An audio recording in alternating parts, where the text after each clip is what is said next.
Media hora antes de que comezara o pleno en Pontevedra, os manifestantes xa berraban as súas denuncias ás portas do Teatro Principal.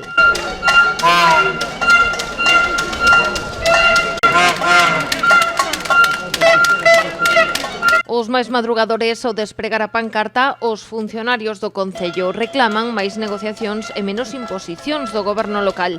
Tamén piden unha reunión co alcalde de Pontevedra, xa que dan por rotas as negociacións coa concelleira de Persoal, Carmen Fouces. Toman unha decisión unilateral, decidida de antemán en función dos intereses que desde logo non son nin dos veciños, nin dos traballadores, nin dos intereses públicos, e tiran adiante e non aceptan ningún tipo de negociación. Xunto aos representantes do funcionariado municipal manifestáronse esta mañá os bombeiros. Aseguran que os 38 efectivos que na actualidade ten o servizo son insuficientes.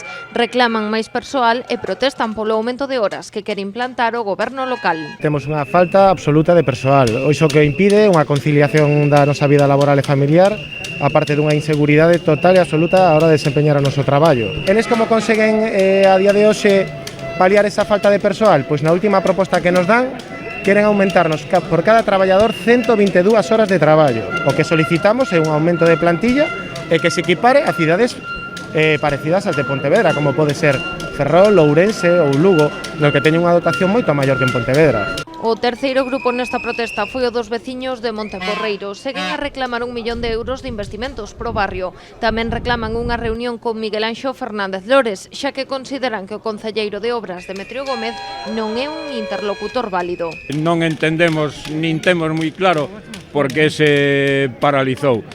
Mais, agora que o concelleiro Demetrio conseguiu peonalizar un cacho da Rúa Dinamarca, pois agora xa non hai disculpa para non investir ese 1 millón de euros, non? Pero os veciños de Monteporreiro este é a primeira dunha serie de mobilizacións que culminarán o vindeiro sábado. Para esa xornada teñen convocada unha manifestación a pé dende o barrio ata o Concello de Pontevedra, en Michelena 30.